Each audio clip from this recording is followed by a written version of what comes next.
So good morning all of you and welcome back to Excelsure Academy. So today we are going to study about size exclusion chromatography. So in the previous video we discussed about the column chromatography, that is ion exchange chromatography, in which you must have studied and watched about the cation and anion exchanger. Okay, so today we are going to do size exclusion chromatography. So what does it mean actually? Here we are going to talk about based on the molecular size of your protein, whether it is large or small. In the previous ion exchange, it was based on the charges of the protein, whether it was positively charged or negatively charged. Now here it is based on the size. So remember, three properties were there: based on the charge, based on the size, and based on the affinity. So this is your second type in which we are going to talk about the size.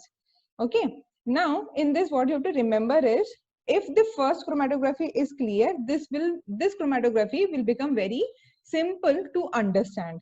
Now size exclusion chromatography is also called gel permeation chromatography.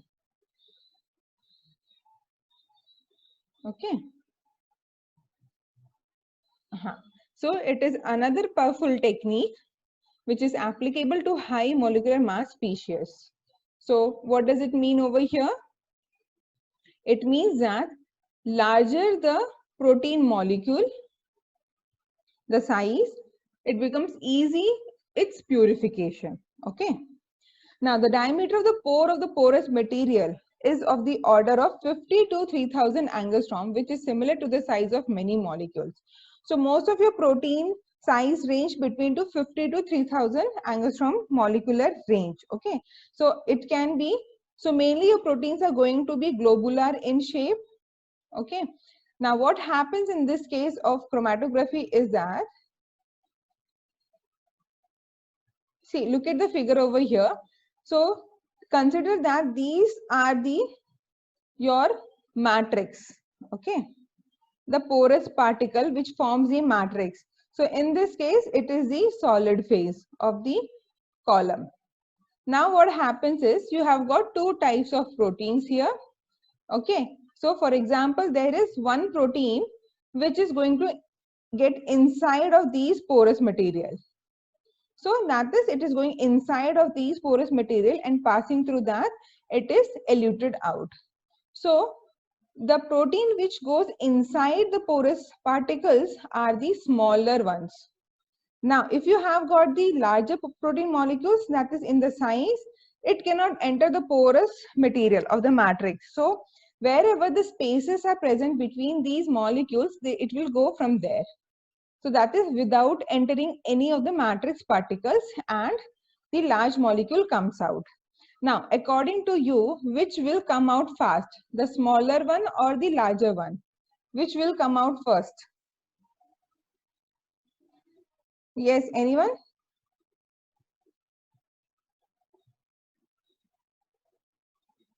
The smaller one or the larger one? So the answer is larger one. Very good, Bhavika. Yes. So since it is not entering the porous material, it is taking less time to travel through the column. So it is correct that the larger the molecules, they will come out first. Now, proteins penetrate the pores according to their size. Smaller the protein, more it will be present in the porous material, and it will take more time to come out. This results in difference in the rate at which molecules pass down the column. The smaller molecules traveling faster than the larger molecules, but elution wise, the larger molecules will come out first. Okay. So in this technique, separation takes place according to the size of the solute molecule, in which we are talking about the proteins over here. So we are interested in proteins, but in many industries, in pharmaceuticals, they also talk about drugs, enzymes, metabolites. It can be anything. So same column, like same principle can be used for all these separation.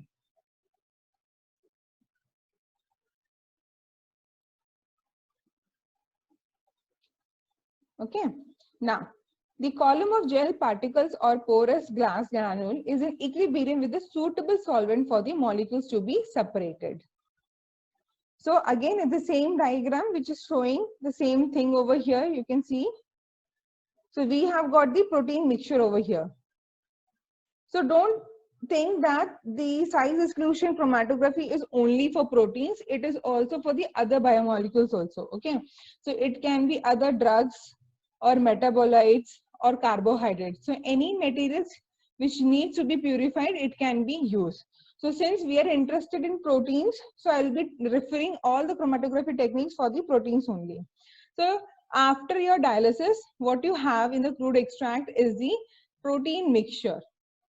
Now I need to purify this. So what I will do after the ammonium sulfate precipitation, after the dialysis, I have the liquid volume present with me.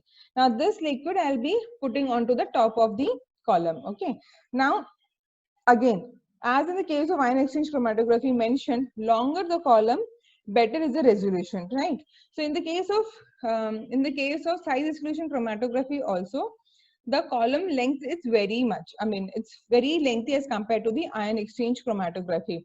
For example, for my research, I used to use ion exchange chromatography of 20 centimeter long, whereas gel filtration or this size exclusion chromatography I used to use for 2 meter.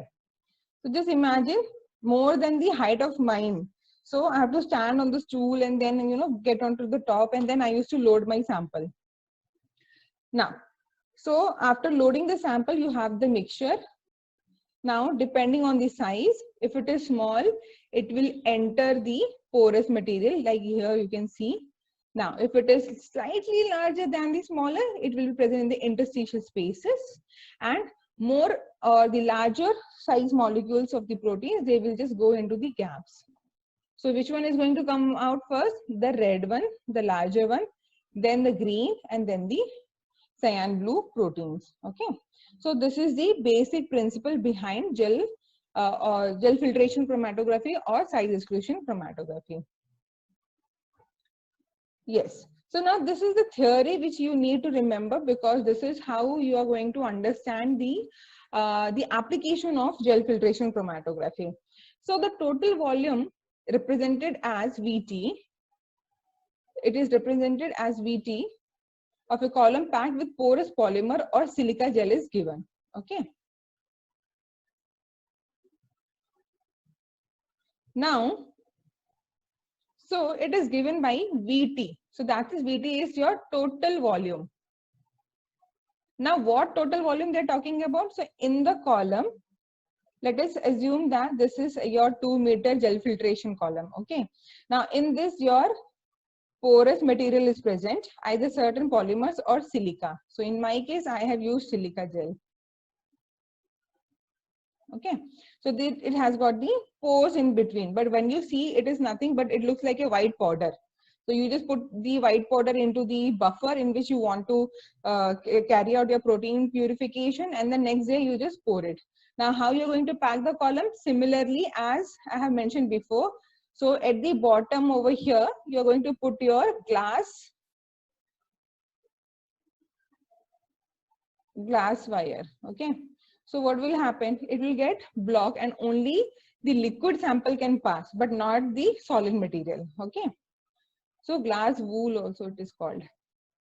So it's very fine threads or sheets, fine threads of the glass. So you have to wear gloves before you use the glass wire, because otherwise it will go inside of your skin, and then it is very dangerous. So whenever you use glass wool and also, you have to wear the gloves and then only put into some water and then put into the column. Okay. Now the thing is that it's a 2 meter big column. So on the top you put the glass wool. Now you have to fix it over there. Then how you're going to fix it? So for this 2 meter column, you need around 2.5 meter glass rod also. So that on the top I can, just fix it like this. So I used to stand on the stool and then I used to fix all these things. But nowadays you have got the automated machine also. I'll show that also. Okay. Yes. So now this is the total volume. We're talking about the column. Okay. So that is your total volume. Now it is given as equal to Vg plus Vi plus V0. Now what is this? Vg is the volume of occupied by the solid matrix of the polymer or the gel. Okay. So this is the volume occupied by your silica gel. Vi is a volume of solvent held in its pores. So the buffer. So this is talking about your mobile phase. Okay, so which is present in the column. And remember, you cannot have your column dry. Anywhere in any case, if suppose you have got this much big column and by mistake you forgot to add buffer, so what happens? Because of the gravity, all the liquid which is present over here slowly it will come down, right? What happens to the silica present over here? It gets dried up and cracks will come. Now it means that column has gone bad.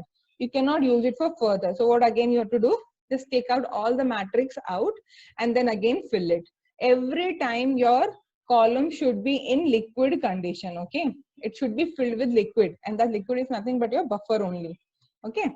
Now, if it is dried, the column is gone, okay? You have to fill it again.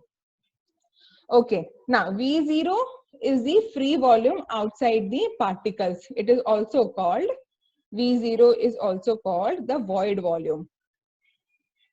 Now, what is void volume over here? See, in the column when we showed, if suppose these are your particles and your proteins are going from here and here, right? So this is the void volume, okay? These spaces which is present outside the porous matrix. Okay. Now, assuming no mixture or diffusion, V0 also represents a theoretical volume of solvent required to transport through the column those components too larger to enter the pores. So what does it mean?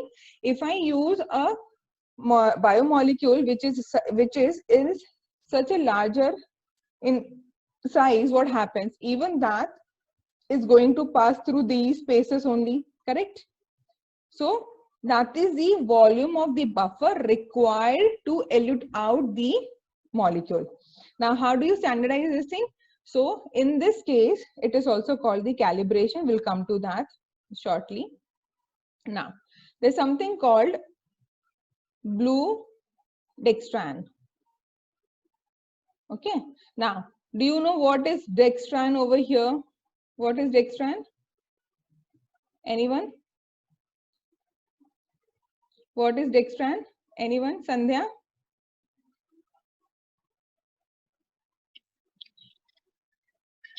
Yes, Oh, Ranjit? polysaccharide, ma'am. Yes, it's a polysaccharide. So now when I say that it's a polysaccharide, it means the size is going to be big, right? As compared to the glucose or fructose molecule. So here the dextran size is very big. Now it has been tagged with the blue chromophore. So what happens? It is looking like a blue color solution. So I am going to add the buffer into this blue color solution. I always prepare 1 mg per ml stock. Okay, so whatever you do for purification, everything needs to be calculated. For example, like let us say for 2-meter column, so 2-meter column is there, so 1 mg per ml is going to be less, so I'll just increase to 5 mg per ml. Okay, and this is something which you get from experience, so it's not like it's written rule that you should use 5 mg per ml only or 1 mg per ml, but you can use it and you can learn it with the experience. If you have got the seniors in the lab, so they must have done these experiments before, so they'll let you know. If not, then you have to standardize yourself. Okay, so in my case, for 2-meter long column, I use 5 mg per ml solution. Now, what happens is, suppose I have my column like this. Okay, I should use, okay, this is my column. Let us say that this is 2-meter long column. Okay, now this is filled with the entire matrix over here. Now I use my blue dextran. So that is 5 mg per ml. So how much ml I'm having here? 1 ml only I'm having. Okay. Now I'm going to add this 1 ml over here. So what will happen? The moment I add, because of the gravity, the liquid will start going inside. Now here the size of the dextran is such a large that it is not going to enter any pores. So it is going to be in the spaces between the pores. Okay. Now why we are using blue color? So that we can track the elution of the blue dextran. Okay. Whereas your protein does not have any color. It is going to be transparent. Now once I add it, On the top, I'm going to use the buffer now. The same buffer, the mobile phase, which you have used to equilibrate the column. Okay, you cannot change the buffer in the entire chromatography now. You have to use the same buffer. Now what will happen? Slowly, slowly, this blue color will start diffusing over here. Okay, so from dark, it becomes medium, medium to light, and eventually at the end, you can see that slowly, slowly, slowly, at over here, your blue dextran is getting eluted out. Okay, now the volume at which blue dextran comes out is called the void volume. Okay, since it's a larger molecule, it will take less time to travel the 2-meter long column distance. So what you have to do is, the moment this blue color has been seen in your test tube, you stop the column. Okay, now take the volume, measure the volume. Suppose it is coming as 100 ml. Okay, so what does it mean? Here the void volume becomes the 100 ml. Okay, so till now here it is clear. So this is called your void volume. So void volume means the amount of buffer present in the gaps between the matrices is called the void volume. Is it clear? Experimentally and theoretically, it is clear now? Yes?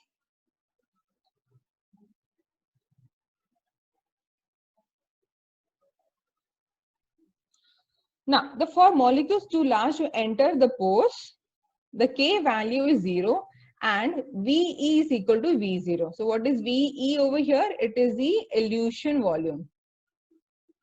So for example, in the case of dextran, blue dextran, whatever the eluted volume is going to be equal to void volume. Okay, now what is K? Okay, so where K is your distribution constant. Okay, now what we have to remember over here is that when we are talking about the large molecules, the K is going to be 0 and VE is equal to V0. Okay, now where the molecules are going to enter the pores. Now when I say unhindered, it means what? The molecules shouldn't react with the pores. There should not be any cross-linking. There should not be any covalent bond formation. No such interaction should take place. Okay, it should be inert. It's just that a small molecules are going inside of the pores. Okay, so then it is K is equal to 1 and V0 becomes the total value. V0 plus Vi. Okay, so the assumption is that there is no adsorption between the solid molecules as well as the gel surfaces which we are talking about. Now, if suppose there is the adsorption, adsorption means what? The molecule gets adsorbed on the surfaces of your matrix. Suppose this is a matrix and molecules gets deposited over here. Okay. Now, suppose this is happening, what will happen? It will take more amount of volume of the mobile phase, the buffer, to remove it from there. Correct?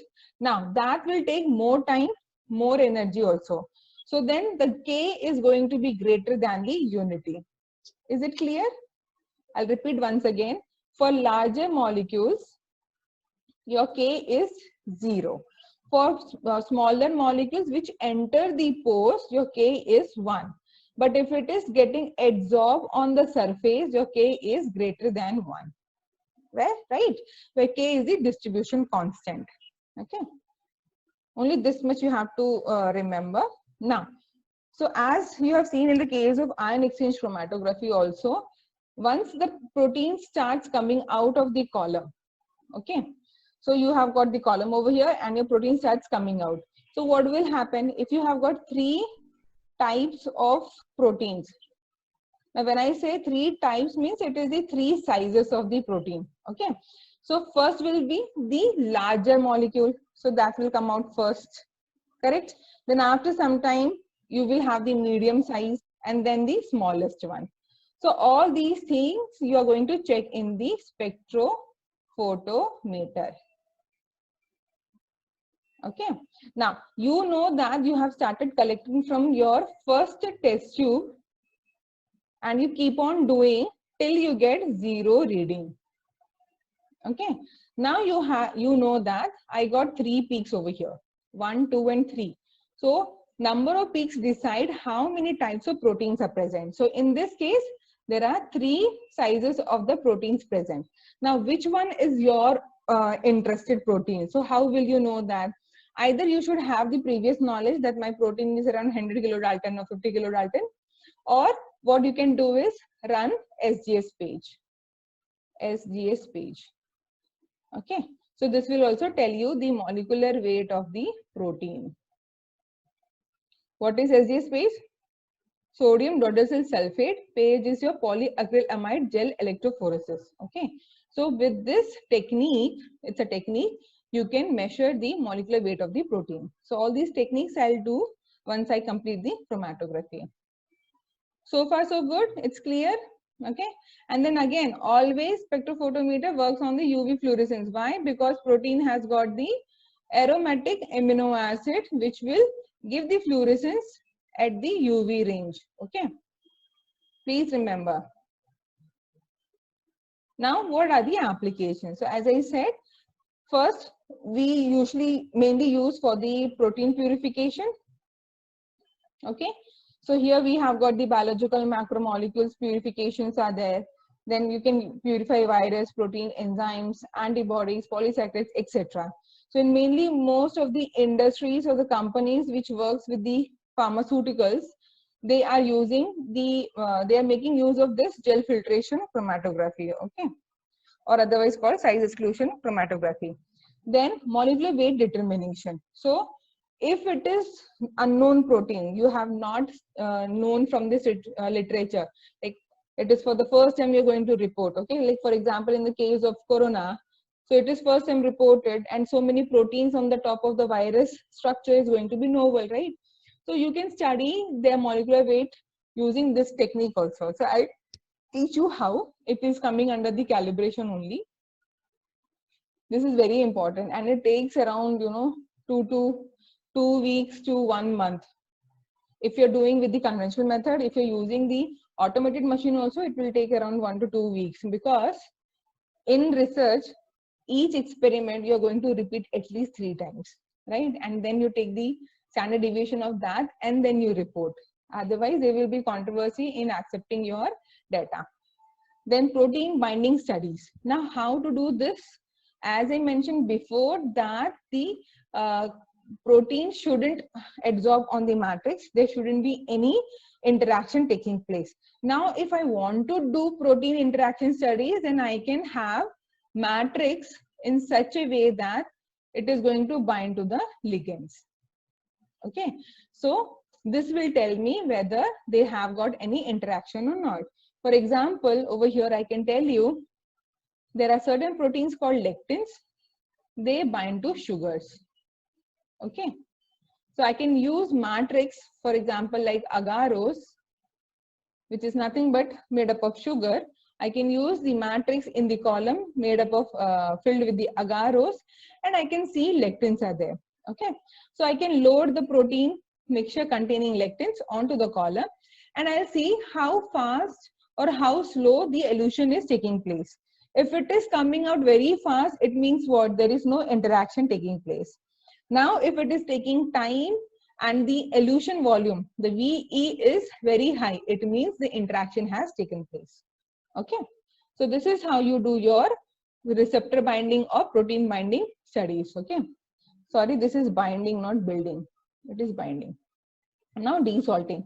Now what do you mean by desalting?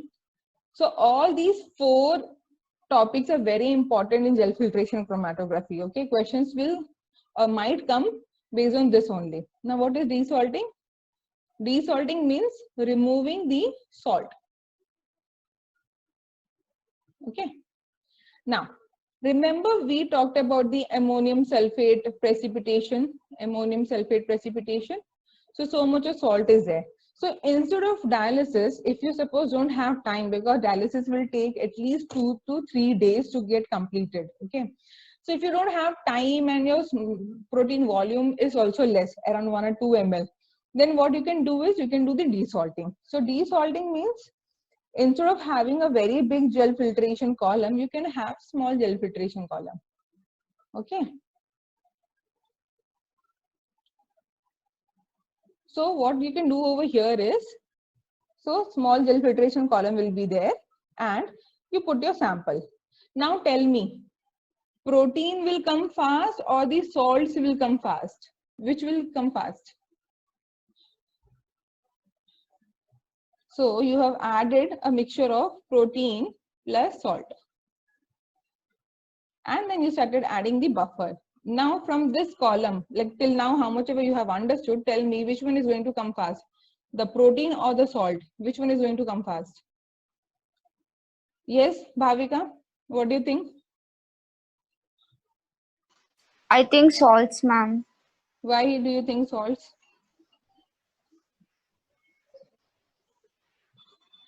Because of their size, smaller size. But till now I said in the column, smaller means it comes late and larger means it comes early, right? But in case of Yes, ma'am. desalting, salts come out first because your protein gets absorbed on the base of the column. Okay. So what you said is correct, but the reason is different. So your proteins are present over here, and then when you want the protein to come out, you use certain other pH buffer so that the protein comes out. Okay, good. So moving on to the next. Okay. So now about the calibration curve. So as I mentioned, we were discussing about the molecular weight determination. Okay. Now, how to determine the molecular weight with the help of the gel filtration column. So what we do is, you have got the column over here. So before I proceed, I'll just explain roughly. So you have got the column. Okay. So you need to standardize the column. So what do you mean by standardizing the column? See, each gel filtration column is going to vary. So from hand to hand, from lab to lab, it varies. So what you have to decide is, if you're going for further research, okay, and you know that for the coming next 5 years, I'm going to use this column, so you need to standardize. So whatever you do, even if your senior has said that, okay, this has been standardized, you can use it directly. No, don't do that. You need to do your own, because hand to hand the research varies.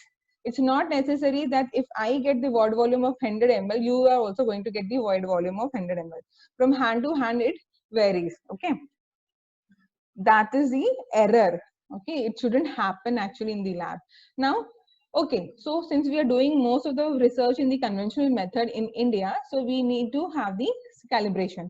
So calibration means that you're going to use around 5 to 6 proteins of known molecular weight. Okay. So what will happen? So you are going to use all the 5 proteins over here with the known molecular weight. So now you have the molecular weight plus the elution volume. So elution volume means you're going to run the column. It is going to get eluted out. Now, how do you understand that the protein has been eluted? Because it is connected to your UV visible spectrophotometer. Okay. And all these proteins are not having any color like blue dextran. So you need to load it, put the buffer, then wait till there is a peak.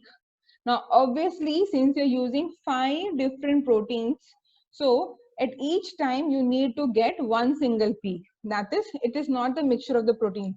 Single purified protein which you get from the market, that is from like you buy it. So what you have to do is actually every time you run the column, let us say that I have used a protein. Okay. So a protein is a protein which has got 6 kilodalton molecular weight. And this is the smallest protein I'm going to use for my standardization of the curve or the calibration. So I'm going to get the peak, and from this I'll understand what is the elution volume. Okay. So over here I'm going to take the peak. So at the maximum I take the elution volume. Now I know the molecular weight, I know the elution volume. So like that, I am going to repeat. If suppose 5 are the standard proteins, I'm going to repeat 15 times. Why 15 times? Because each protein minimum 3 times you have to repeat. Okay. And in a day, it takes for only one protein to get ready. So almost your 2 to 3 weeks has been gone in the standardization. Okay. So now I have this all the protein ready. Okay, my graph is ready. Now, how my graph is going to look like? Listen carefully. This is important. This is log of m, where m is the molecular weight, then VE by V0. So from each 5 different distinct proteins, I'm going to get the VE. With the help of blue dextran, I already got V0. So what I'm going to do? VE divided by V0. Now, suppose A protein is here, somewhere it will come here. Okay, so different proteins will give you the different value. So I'm going to get a straight line curve like this. Now what you can do is, now you can have your own unknown protein run. So what you know about your unknown protein? Only the VE by V0 value you will have. So just place it somewhere here. Okay. Now with the help of the extrapolation, you will come to know the molecular weight of the protein. Clear? Is it clear?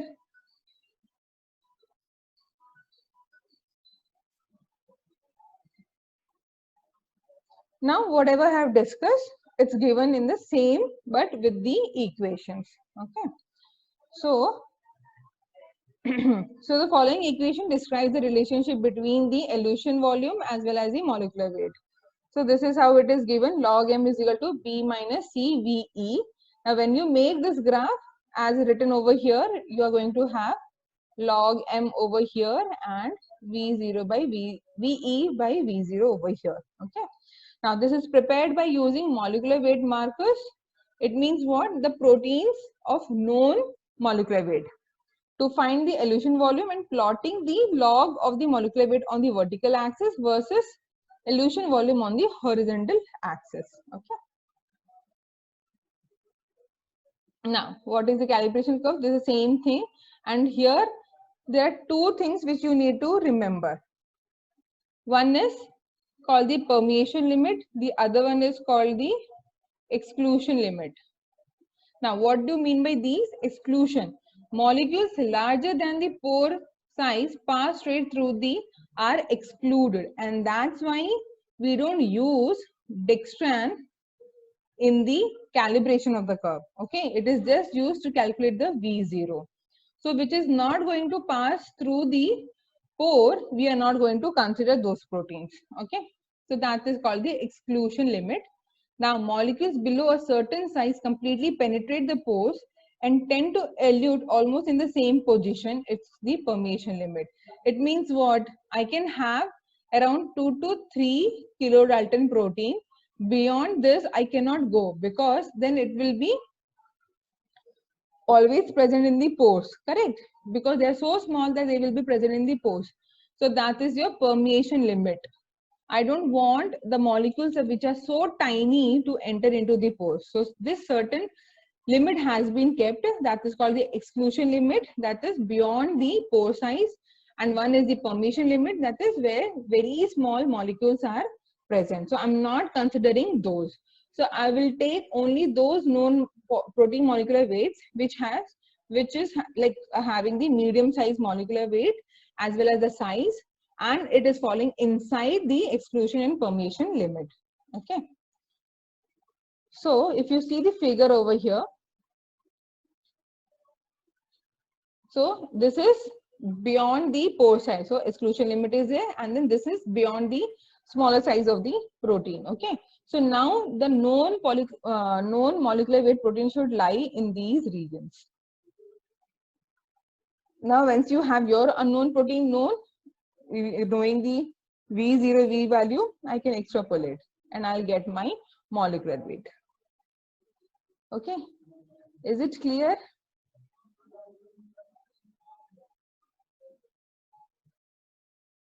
Now, this is the same thing you can see in the figure also. So this is how the standard curve looks like. So you have got the volume over here and the molecular weight standards. So it has to fall in the line. Now, what happens if this is not falling in the line, straight line? And that's why you need to do the 3 experiments per standard. So what happens when you take the average, little deviation will be there. So deviation of this much is accepted. Like, can you see over here? This is little beyond the line. these and these. So this is accepted. But if you have a dot over here and dot over here, it is not accepted, because then your graph should be like this. Correct? So again, it's wrong. Then you have got these proteins. Now, if you see the graph over here, so first what comes out is your void volume. Now, if I have mixture of proteins, it will look like this. One peak over here representing one protein. Now, this region is actually the mixture of this protein and this protein. So what we do while doing the purification, I will never take this region of the test tubes. I will take only from here to here. So suppose this particular peak is spread into your 6 tubes. What will I do is I'll take only the middle part. So that is my 3rd, 4th test tubes. So it means I'll have only one type of protein. Okay. This shows that there is an overlap of the proteins, and I don't want this overlap. I just want purified protein. So this 3rd and 4th test tube, I'm going to have the pure protein. And this is how you purify your protein using size exclusion chromatography.